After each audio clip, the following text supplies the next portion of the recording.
प्रेम में केले का छिलका भी खा लिया। मेरे भगवान ने प्रेम में कर्माबाई की खिचड़ी भी खा ली और मेरे भगवान ने प्रेम में आकर शबरी के जूठे बेर भी खा लिए। क्योंकि भाव का भूखा हूँ मैं, भाव ही तो सार है, और भाव से तू भजल प्राणी तो भव से बेढ़ा पार है। भाव से तू भजल प्राणी तो भव से बेढ़ा पार है। भगवान कहते मैं भाव का भूखा हूँ, मैं भोजन का भूखा नहीं हूँ। भोजन के भूखे होते तो दुर्योधन के घर चले जाते, 56 भोग बना था, राजा था, युवराज था। लेकिन मेरे भगवान विदुर जी के घर गए, साग रोटी खाई। क्यों?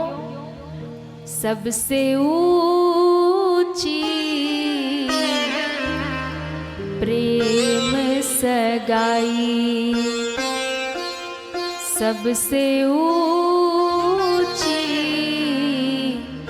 प्रेम सगाई। प्रेम के वश अर्जुन रथ हांक्यो। कोई किसी को कह दे कि भैया मेरी गाड़ी चलाओ, तो बोले हम तुम्हारे ड्राइवर हैं। पर ये कौन है? ये द्वारिकाधीश हैं, जगत के मालिक हैं। पर जब अर्जुन ने भगवान से प्रेम किया ना, तो भगवान उनका रथ चलाने लगे, सारथी बन गए। अर्जुन बैठे हैं ऊपर रथ पे और चला रहे हैं भगवान। अर्जुन कहते केशव रथ इधर ले चलो तो उधर ले जा रहे, कह रहे इधर ले चलो तो इधर लेके जा रहे। ये क्या है? ये प्रेम है। प्रेम के वश अर्जुन रथ हांक्यो, भूल गए ठकुराई।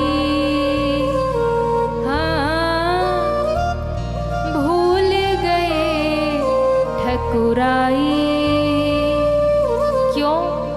सबसे ऊंची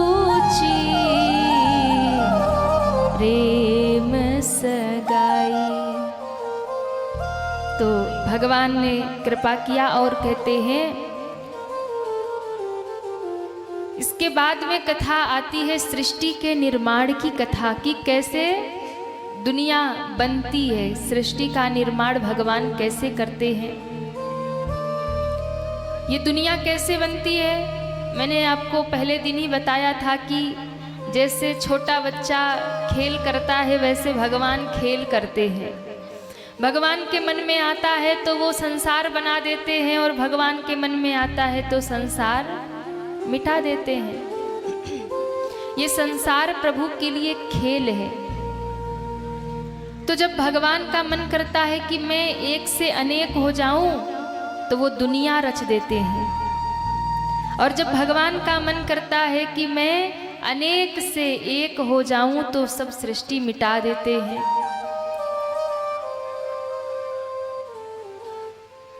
श्री उद्धव जी और विदुर जी का संवाद है, और फिर मैत्रेयी ऋषि और उद्धव जी का संवाद है, जहाँ चर्चा हुई भगवान सृष्टि कैसे बनाते हैं। ये सृष्टि क्या है? भगवान ही है सृष्टि। जैसे कोई मकड़ी होती है ना, मकड़ी जानते हैं आप लोग? देखा है? घर में जाला बनाती है। वाह, बड़े जानकार हैं। मकड़ी जो जाल बनाती है, जाल बुनती है, तो जाल बनाने के लिए वो बाहर से कहीं से कोई पदार्थ लेकर नहीं आती। जैसे हमको आपको घर बनाना होगा तो हम लोग ईंट लाएंगे, सीमेंट लाएंगे, बालू लाएंगे, सब मटेरियल लाते हैं ना, छड़ लाएंगे, सब लाते हैं ना। लेकिन भगवान को सृष्टि रचना होता है ना, तो उन्हें बाहर से कुछ लाने की जरूरत नहीं है। उनके भीतर से ही हम और आप तो वही से प्रगटे हैं।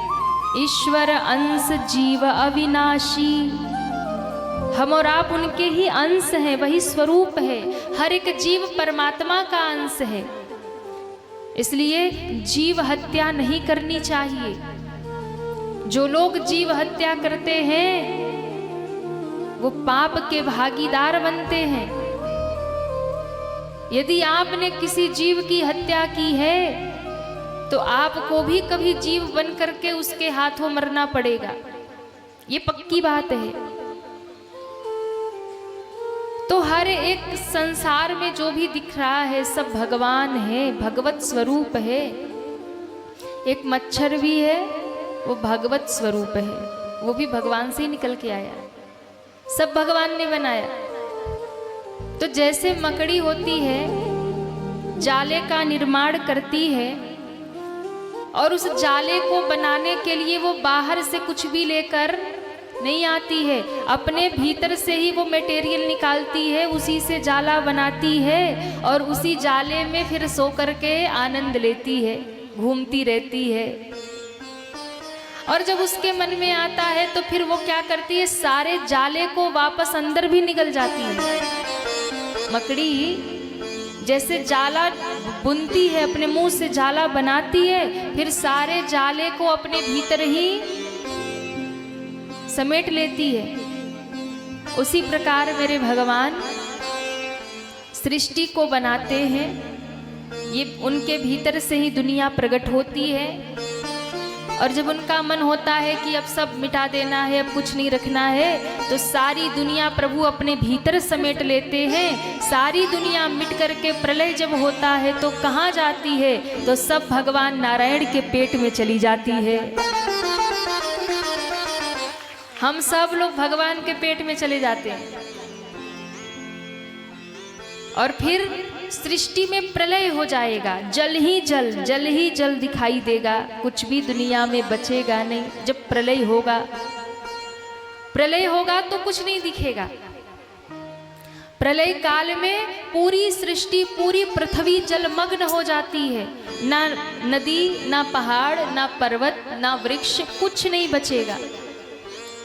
बड़े बड़े समुद्र भी तो उसी में विलीन हो जाएंगे। समुद्र क्या है, पूरी पृथ्वी जलमग्न, कुछ नहीं दिखेगा। और फिर मेरे भगवान की जब इच्छा होगी, बहुत दिनों तक भगवान निराकार रूप में, अदृश्य रूप में, पार ब्रह्म के रूप में रहते हैं, जिसको हम पार ब्रह्म परमात्मा कहते हैं। भगवान का निर्गुण स्वरूप है। फिर भगवान को लगता है कि मैं अकेला अब क्या करूं, अब मैं एक से अनेक बन जाऊं। तब भगवान क्या करते हैं, सबसे पहले स्वर्ण के अंडे से, सोने के अंडे से भगवान नारायण प्रकट होते हैं। और कैसे प्रकट होते हैं, अकेले नहीं, शेष के साथ में, यानी शेष सैया पर विराजमान होकर भगवान प्रकट होते हैं। शेष सैया पर जब भगवान नारायण प्रकट होते हैं तो बहुत दिन तक नेत्र बंद किए हुए शेष सैया पे भगवान नारायण उसी जल में घूमते रहते हैं।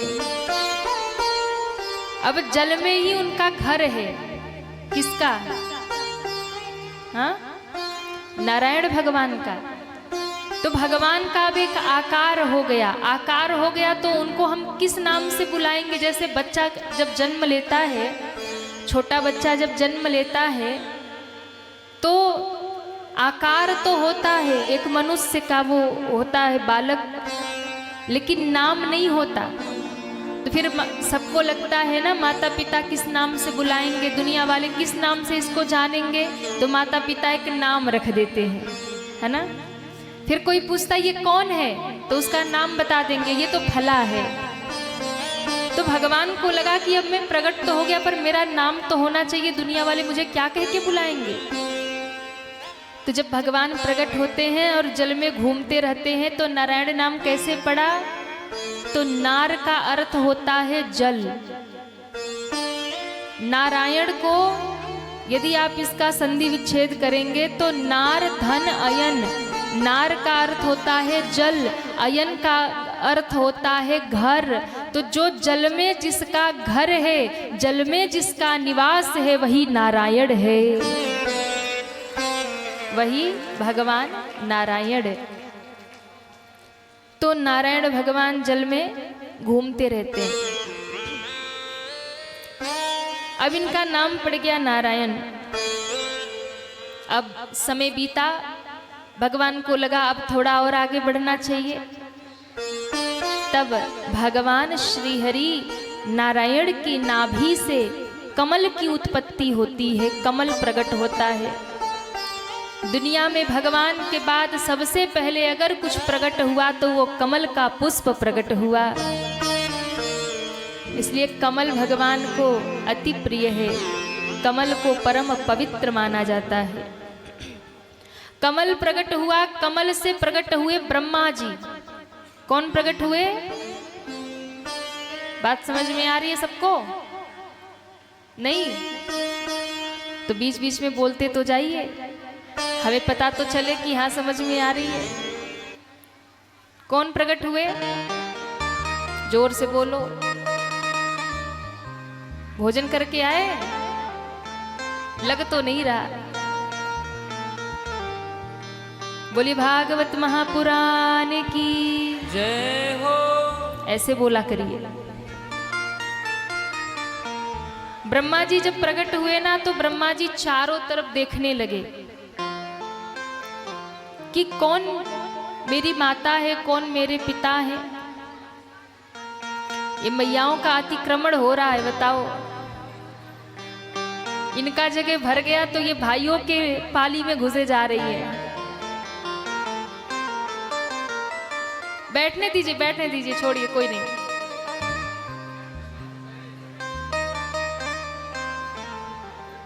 बैठ जाओ मैया, बैठ जाओ। अरे कुछ नहीं, बैठने दो, जगह तो है।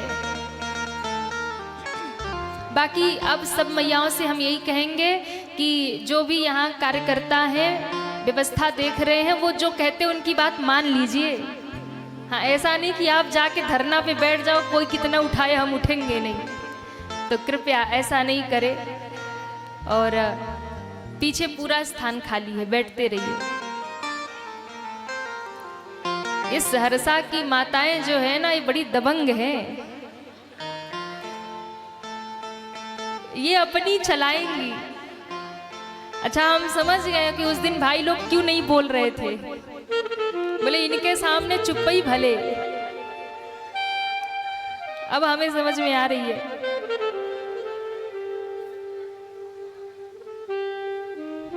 सब लोग शांति बनाइए। सब मैया इधर देखो, कथा इधर हो रही है, देख उधर रहे। बोलिए कृष्ण कन्हैया लाल की। कहाँ थे हम लोग? ब्रह्मा जी एक ही मैया कथा सुन रही है, बाकी सब ऐसे ही बैठे। हम जहां भूल रहे तुरंत याद दिला रही है। सब लोग ध्यान से सुनिए। दुनिया कैसे बनती है सुना है आपने? जानते कैसे बनती दुनिया? नहीं तो ध्यान से सुनिए, भागवत की कथा है। सबसे पहले भगवान नारायण शेष सैया पर विराजमान प्रकट हुए। नारायण भगवान की नाभि से कमल की उत्पत्ति और कमल से श्री ब्रह्मा जी प्रकट हुए। ब्रह्मा जी जब प्रकट हुए तो कमल में बैठे थे, चारों ओर देख रहे थे, कुछ दिखे ही नहीं। क्यों? बहुत ऊंचाई पर भगवान ने उन्हें बिठा दिया। चारों ओर देखे ब्रह्मा जी, कह रहे कोहम कोहम कोहम। मैं कौन हूं? मैं कौन हूं? कौन मेरे माता है, कौन मेरे पिता है? और यही तो हम लोग की भी हालत होती। हम लोग भी दुनिया में आते तो कहते को हम कौन है, कहाँ आ गए। तो उस समय हमें भगवान का परिचय देना चाहिए। जब ब्रह्मा जी प्रकट हुए ना तो चारों तरफ देखे तो ब्रह्मा जी के 4 मुख हो गए, पर ब्रह्मा जी को कोई नहीं दिखा। तो ब्रह्मा जी कमल की डंडी पकड़ के नीचे उतरे। नीचे उतरे तो नारायण भगवान के पेट में चले गए। भयंकर दुनिया देखी, घबरा के फिर ऊपर भागे। ऊपर नीचे करते करते ब्रह्मा जी को 10,000 साल बीत गए। कितने साल? जोर से कहिए। 10,000 साल बीत गए। ब्रह्मा जी ऊपर नीचे करते रहे पर भगवान का पता मालूम नहीं पड़ा। अब जब ब्रह्मा जी 10,000 साल घूमे और भगवान नहीं दिखे तो हमको और आपको एक जन्म में कैसे दिख जाएंगे? हाँ? हम और आपको कैसे भगवान मिल जाएंगे? अच्छा, अब ब्रह्मा जी सोचने लगे क्या करूं। तब ब्रह्मा जी को एक शब्द सुनाई दिया, तप तप तप तप। तब ब्रह्मा जी को लगा कि मुझे तप करना चाहिए, तपस्या करना चाहिए। तप किया। तब एक दिन भगवान नारायण सामने प्रकट हो गए। बोलिए नारायण भगवान की जय हो। नारायण भगवान प्रकट हो गए। ब्रह्मा जी ने कहा आप कौन हैं? कहा बेटा हम ही तुम्हारी माता है और हम ही तुम्हारे पिता है, मैंने ही तुम्हें प्रकट किया है। ब्रह्मा जी ने कहा अच्छा आज आपके दर्शन हुए इतने वर्षों बाद। हाथ जोड़ लिया। त्वमेव माता च पिता त्वमेव त्वमेव बंधो च सखा। आता है कि नहीं सबको? आता है तो बोल भी दो। त्वमेव बंधो त्वमेव विद्या द्रविणं त्वमेव त्वमेव सर्वं मम देव देव। नारायण भगवान ने कहा बेटा जाओ दुनिया बनाओ। ब्रह्मा जी ने कहा कि मैं दुनिया तो बनाऊंगा लेकिन एक समस्या है। क्या? कहीं मुझे अभिमान ना हो जाए कि मैं ही करता धरता हूं। तब कहा कि सुनो भागवत सुन लो। चतुर श्लोकी भागवत सुना दिया ब्रह्मा जी को और कहा जाओ दुनिया बनाओ। ब्रह्मा जी दुनिया बनाने आ गए। सबसे पहले मन से मानसिक 4 पुत्रों को प्रकट किया।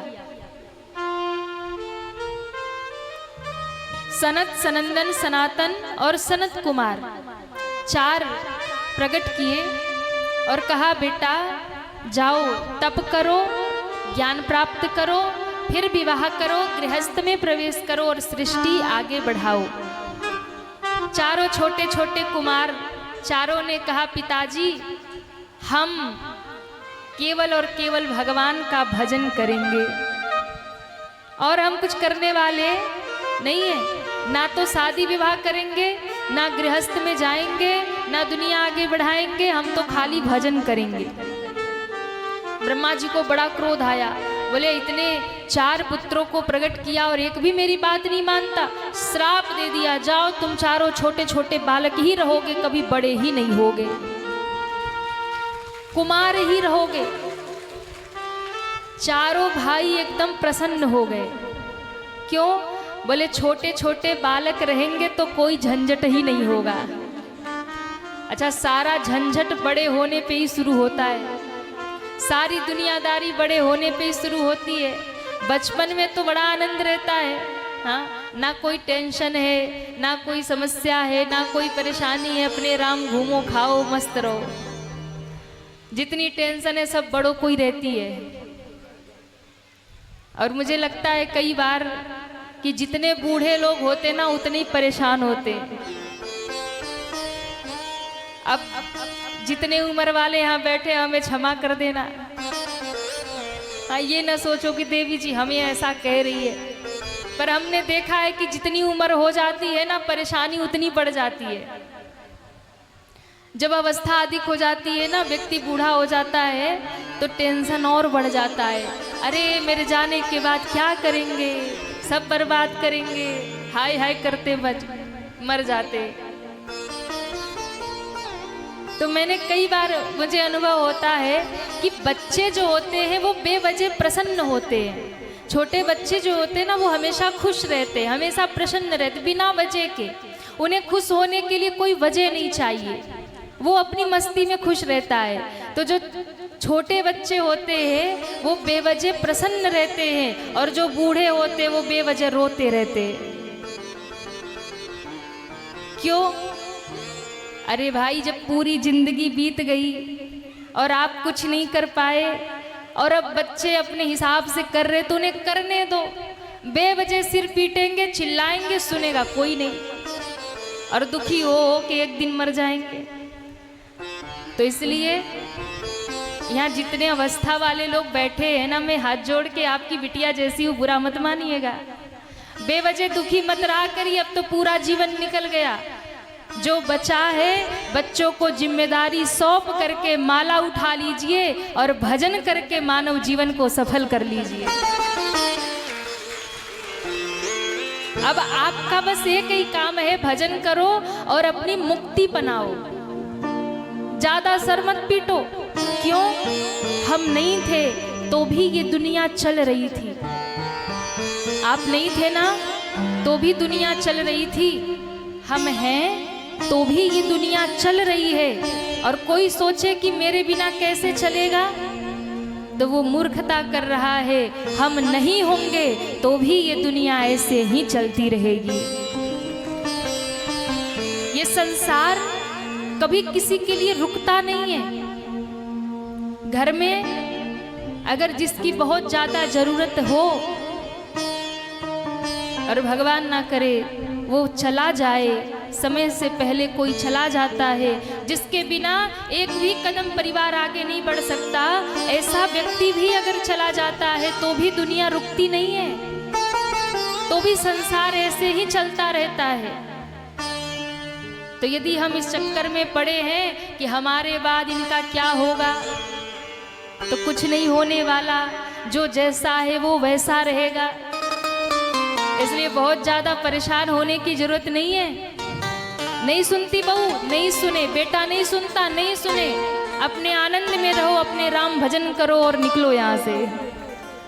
हाँ, यही भागवत का सार है। चारों कुमारों ने कहा कि बड़े होने पे ही सारी आफत होती, हम तो छोटे बड़े बढ़िया, और ये वरदान दे दिया, पिताजी ने श्राप नहीं दिया। अब तो हम भजन करेंगे और अपनी मुक्ति बना लेंगे।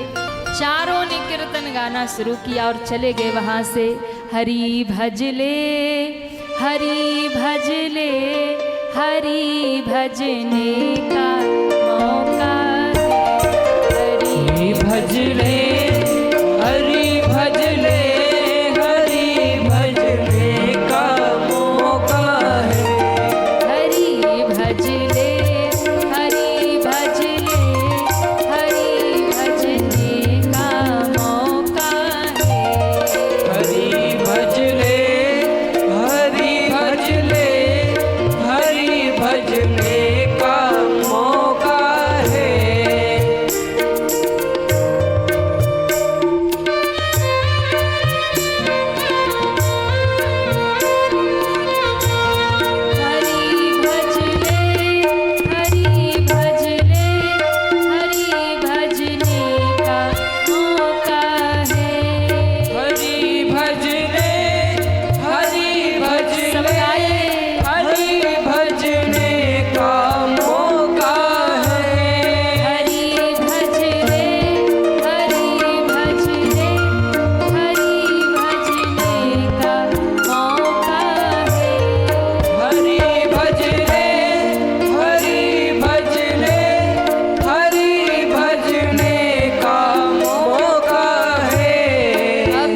भज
भैया भजन करने की कोई उम्र नहीं है।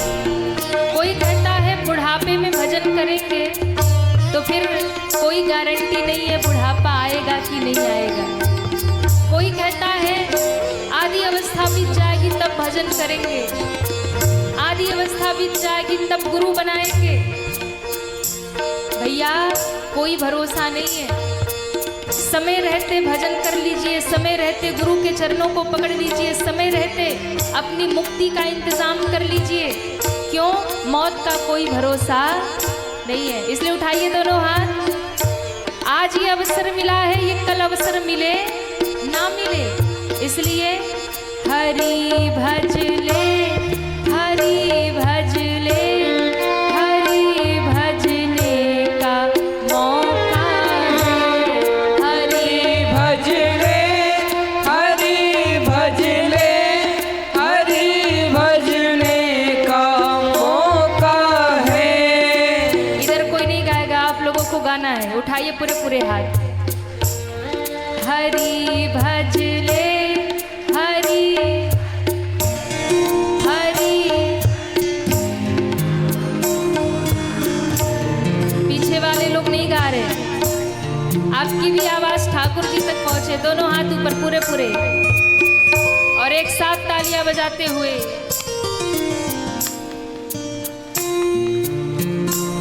हरि भज ले, हरि हरि भज, प्रभु भज ले, प्रभु प्रभु।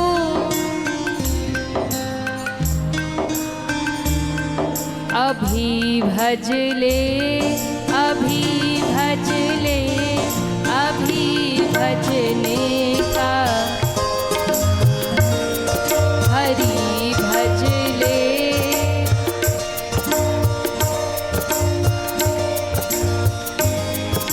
पूरे पूरे हाथ उठा के।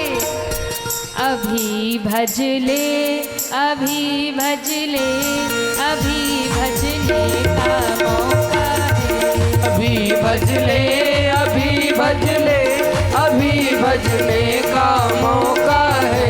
हरि भज ले, हरि भज ले, हरि भजने का मौका है। हरि भज ले, हरि भज ले, हरि भजने का मौका है। हरि भजने का मौका है। हरि भजने का मौका है। अभी भजने का मौका है। अभी भजने का मौका है। अभी भजने का मौका है। हरि भज ले, हरि हरि भजने का। अभी भज ले, अभी भजने का। तो भगवान का भजन कोई उम्र, कोई समय निर्धारित नहीं करता कि इसी समय करना है। हाँ, भगवान का भजन आज करो, अभी करो, जिस अवस्था में हो, जिस उम्र में हो, उसी में लग जाओ। क्योंकि भैया जीवन का और कल का कोई भरोसा नहीं है। चारों कुमार चले गए कीर्तन गाते हुए। ब्रह्मा जी को लगा अब क्या करूं, क्रोध आया ब्रह्मा जी को और ब्रह्मा जी के भ्रिकुटी से नील वर्ण का बालक प्रकट हुआ और रुदन करने लगा। इतना रोया कि नाम ही रुद्र पड़ गया। बोलिए रुद्र भगवान की जय हो। अब रुद्र भगवान को कहा सृष्टि बनाओ। अब रुद्र भगवान जब दुनिया बनाने गए तो पता उन्होंने क्या बना दिया। रुद्र भगवान जब दुनिया बनाने गए, ब्रह्मा जी ने कहा बेटा सृष्टि बना दो, सारा मटेरियल पड़ा है। तो रुद्र भगवान ने क्या किया, जाकर के मक्खी बना दिया, मच्छर बना दिया, सांप बना दिया, बिच्छू बना दिया, भूत बना दिया, प्रेत बना दिया, डाकिनी पिशाचिनी सब बना दिया। दुनिया भर के जितने जीव जंतु थे ना सब बना दिए। ब्रह्मा जी को बहुत दिन हो गया, ब्रह्मा जी को लगा चल के देखूं बेटा गया है दुनिया बनाने, क्या क्या बनाया। मेरा एक ही तो बेटा अभी तो मेरा आज्ञा मानता है, गया है दुनिया बनाने, जाके देखो क्या बनाया। गए ब्रह्मा जी देखने, जैसे ही दरवाजा खोल के ब्रह्मा जी भीतर ही घुसे थे, जितने भी जीव जंतु भूत प्रेत सब हा हा ही हु करते ब्रह्मा जी को खाने दौड़े। ब्रह्मा जी जान बचा के भागे।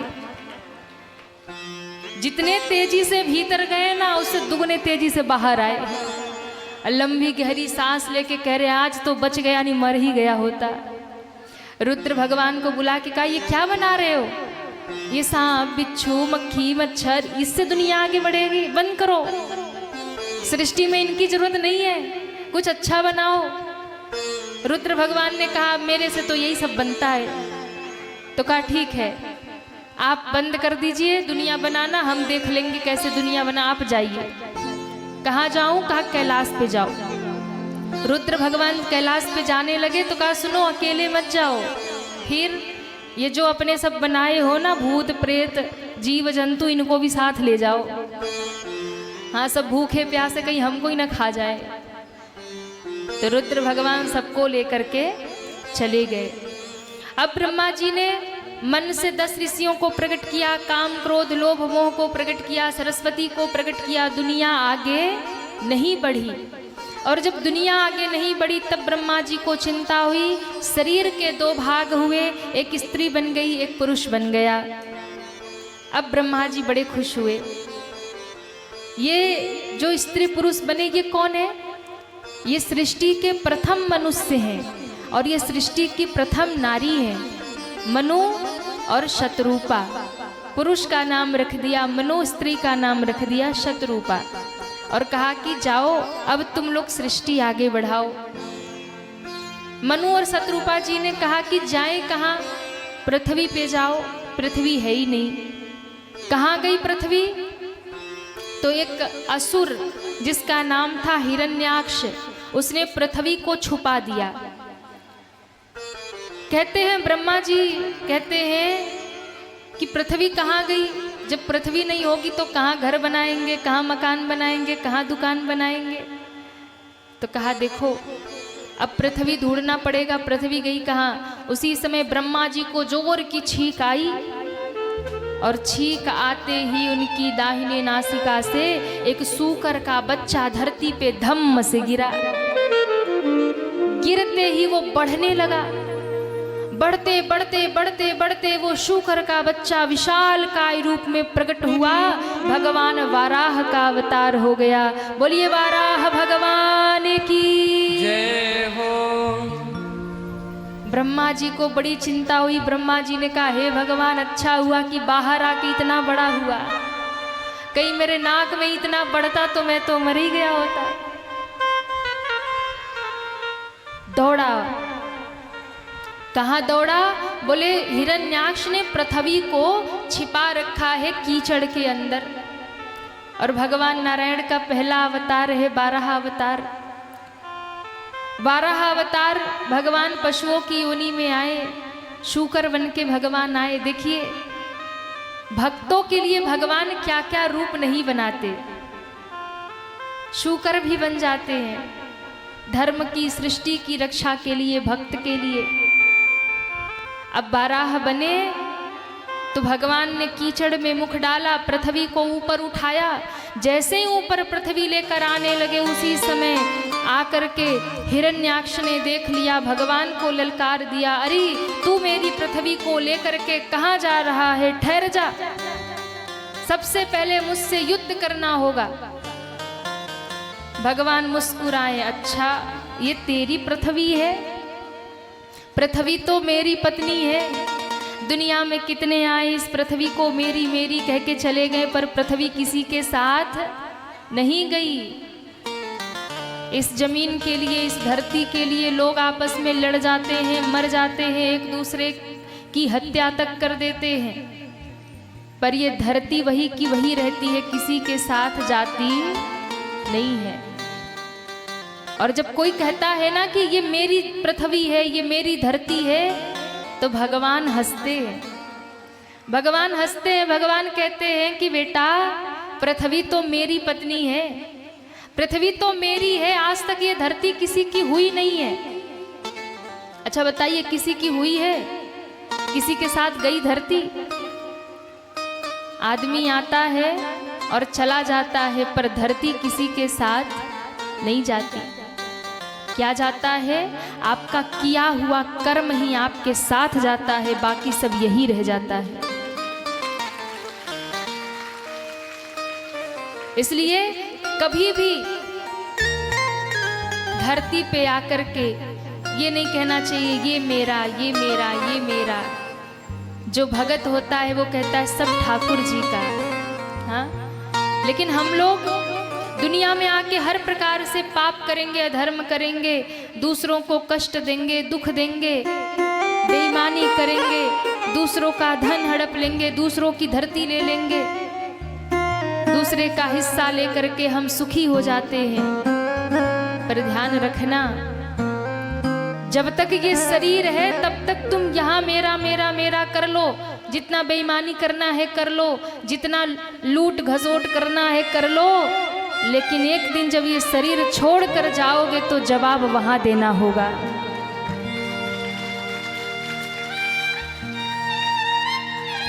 क्यों बेईमानी करना, क्यों किसी को दुख देना, क्यों किसी के साथ छल करना, क्यों किसी को धोखा देना। एक बहुत प्यारा भाव हम लोग गाते हैं कि लोगवा काहे खातिर डाकू बेईमान बनल बा, कि लोगवा काहे खातिर डाकू बेईमान बनल बा। इस शरीरिया चारे दिन के मेहमान बनल बा,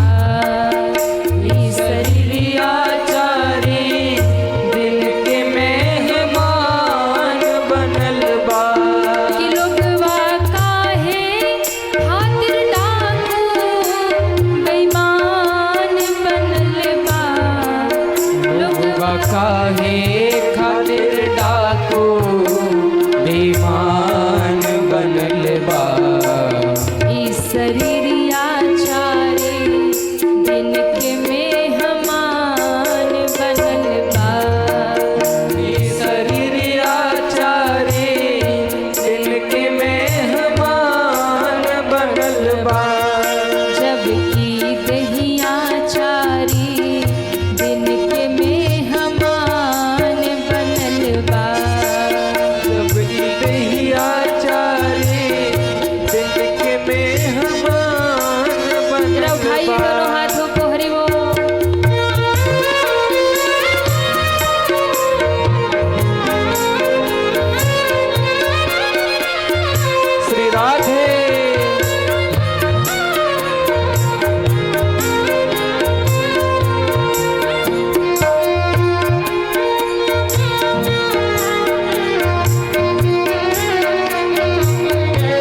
हरि बोल।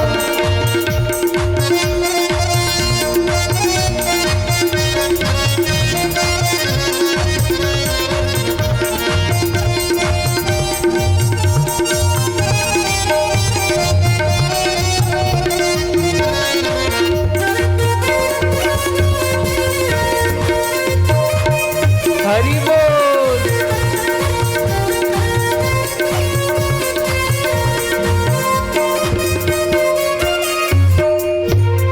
और दुनिया में आके कितना भी अभिमान कर लो, दूसरों को कितना भी नीचा दिखा लो, एक दिन जाना सबको वही है। कोई भी यहाँ रहने नहीं आया है, पर 4 दिन की जिंदगी में भी लोग ना चैन से जीते हैं और ना दूसरों को जीने देते हैं। हाँ? काहे करेला गरूर, एक दिन जइबा तू जरूर। काहे करेला गुरूर, एक दिन जइबा तू जरूर। काहे करेला गुरूर, एक दिन जइबा तू जरूर। काहे करला गुरूर, एक दिन जइबा तू जरूर। तोहरा जाए खातिर पासे के विमान बनल बा हो, विमान बनल बा। जबकि देहिया 4 दिन के मेहमान बनल बा। जबकि देहिया 4 दिन के मेहमान बनल बा। ई शरीरिया 4 दिन के मेहमान बनल बा। ई शरीरिया 4 दिन के मेहमान बनल बा। हरि बोल।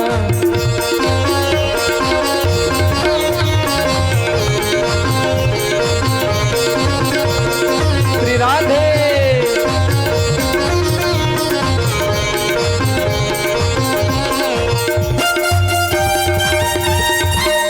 श्री राधे।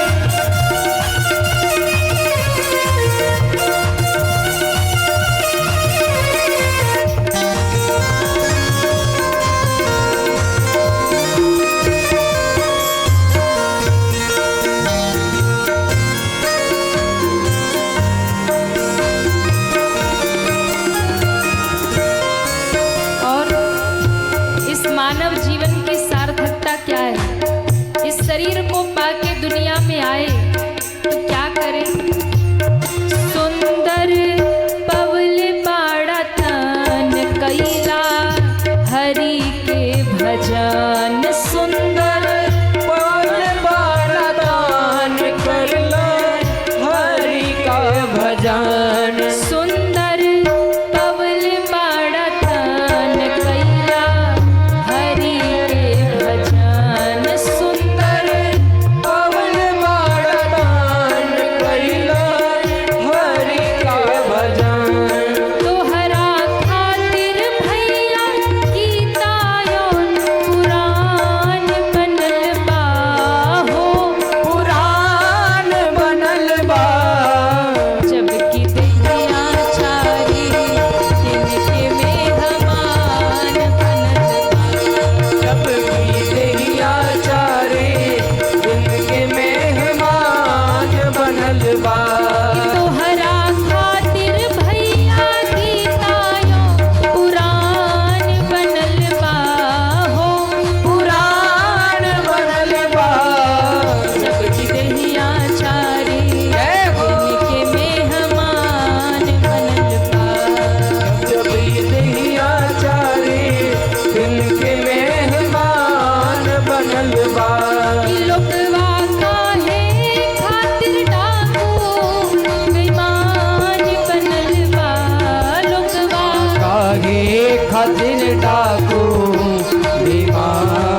अरे विधान बनल बा हो, विधान बनल बा, इस शरीरिया चारे दिन के मेहमान बनल बा।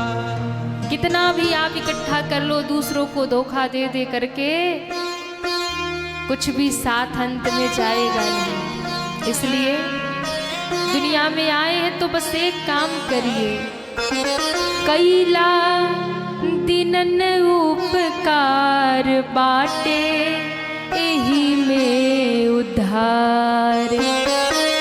समझ में आ रहा है क्या करना चाहिए? कि कैला दिनन उपकार बाटे एही में उद्धार।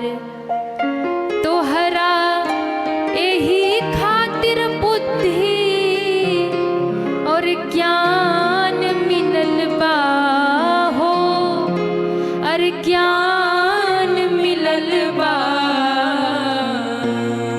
इस शरीरिया चारे दिन के मेहमान बनल बा। शास्त्र पुराण ये सब इसीलिए बना है कि जीवन उपकार में बिताओ, परोपकार में बिताओ, अच्छे काम करके बिताओ। हाँ, गलत काम करके जीवन मत बिताओ, क्योंकि एक दिन वहाँ जवाब सबको देना है। कोई राजा हो, रंक हो, भिखारी हो, या कोई संत फकीर हो, हिसाब सबका होता है। ऐसा नहीं है कि बहुत पैसा वाला है तो उसका हिसाब नहीं होगा।